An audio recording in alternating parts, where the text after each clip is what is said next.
Warga Palestina serang 2 warga Israel di Yerusalem.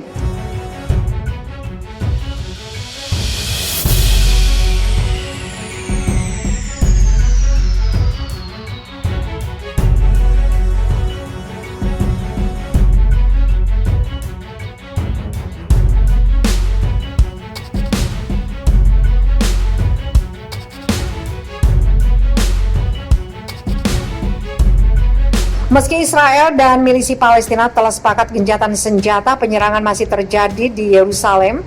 Kantor berita Reuters melaporkan seorang warga Palestina menusuk 2 warga Israel dengan pisau pada Senin kemarin 24 Mei 2021. Kedua warga Israel mengalami luka-luka sementara pelaku telah tewas ditembak oleh aparat Israel.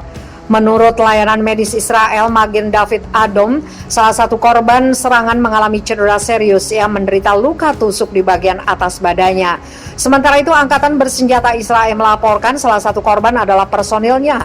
Ia berasal dari Angkatan Udara dan ia menderita luka tusuk di bagian punggungnya. Hingga berita ini disampaikan, identitas pelaku dan motifnya belum diketahui. Dugaan motif mengarah ke status Sheikh Jarrah, pemukiman Palestina yang hendak digusur oleh pemerintah Israel atas dalih pembangunan. Sebab tempat kejadian perkara berada di dekat lokasi tersebut.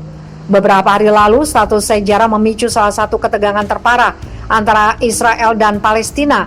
Israel yang hendak menggusur warga Sheikh Jarrah menyerang penentang pergusuran tersebut di Masjid Al-Aqsa, Yerusalem. Penyerangan itu berkembang menjadi aksi saling serang antara milisi Palestina dan Israel. Kedua kubu menembakkan ribuan roket terhadap satu sama lain, mengakibatkan ratusan warga sipil meninggal, puluhan diantaranya adalah anak-anak. Adapun gencatan senjata dicapai pada akhir pekan lalu lewat mediasi oleh Mesir.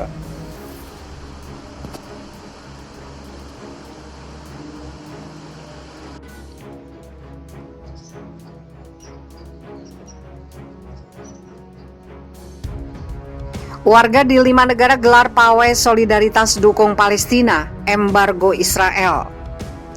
Di seluruh dunia, pawai solidaritas pro-Palestina diadakan sebagai bagian dari demonstrasi untuk menuntut pemerintah masing-masing agar menjatuhkan sanksi dan embargo militer untuk menghentikan pasokan senjata ke Israel. Protes-protes itu diadakan di London, Melbourne, Paris, dan juga di kota Bandung.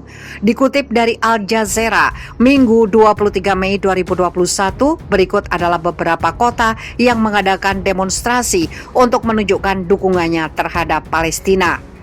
Inggris. Pada pawai di London, Paul Brennan dari Al Jazeera melaporkan bahwa ada rasa lega dengan serangan Israel yang sudah berhenti, tetapi masih banyak yang harus dilakukan. Ada sentimen bahwa konflik tidak boleh dilupakan, katanya. Beberapa dari yang ikut pawai dibungkus dengan bendera Palestina dan memicu asap merah dan hijau, dengan yang lainnya membawa spanduk bebaskan Palestina, hentikan pengeboman Gaza dan sanksi terhadap Israel. Australia, ratusan pengunjuk rasa berkumpul di luar gedung parlemen sebelum berbaris melalui pusat kota di Adelaide. Kita perlu ingat bahwa hanya karena mereka mengumumkan gencatan senjata bukan berarti itu sudah berakhir.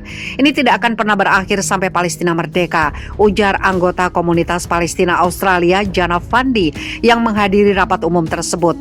Di Sydney, ribuan pengunjuk rasa berkumpul di Hyde Park sebelum berbaris di jalan-jalan, meneriakkan dan melambaikan spanduk mereka. Warga Palestina terus menghadapi kekerasan dari pasukan pendudukan Israel dan itu tidak akan berakhir sampai pendudukan berakhir, kata aktivis kelompok aksi Palestina Dalia Al-Hadj Qasim. Perancis, protes solidaritas di ibu kota Paris diadakan dengan ribuan orang yang menghadiri pawai. Bertrand Helburn, Presiden Asosiasi Solidaritas Palestina Perancis yang mengorganisir unjuk rasa Paris dan demonstrasi lainnya, mengatakan bahwa gencatan senjata tidak menyelesaikan pertanyaan itu. Pertarungan ini menyangkut semua orang yang terikat pada nilai-nilai keadilan, martabat dan hukum. Para demonstran di ibu kota meneriakkan slogan seperti Palestina akan hidup, Palestina akan menang, atau pembunuh Israel kaki tangan Macron. Kita semua adalah orang Palestina. Jerman, ratusan orang berunjuk rasa untuk mendukung warga Palestina dalam demonstrasi yang diadakan di kota Frankfurt dan Berlin, Jerman. Di Berlin, ratusan orang datang ke unjuk rasa, banyak dari mereka yang mengibarkan bendera Palestina dan membawa poster dengan tulisan "Bebaskan Palestina". Indonesia kemarin, hari Sabtu 22 Mei 2021, masa dari Aliansi Masyarakat Jabar Peduli Palestina membentangkan bendera raksasa di depan Gedung Merdeka, Kota Bandung. Bendera tersebut sebelumnya dibentangkan oleh massa dari Gedung Sate melalui jalan kaki hingga akhirnya tiba di depan Gedung Merdeka di Jalan Asia Afrika. Koordinator aksi Julhayadi Arya Puntara mengatakan, perkiraan jumlah massa yang hadir dalam aksi solidaritas untuk Palestina itu diikuti 5.000 orang. Jadi kami melakukan aksi ini berawal dari Gedung Sate tadi pagi, kita pembukaan dulu di sana, orasi-orasi dan perform. Kemudian dilanjutkan long march dari Gedung Sate ke Gedung Merdeka, kata Julhadi.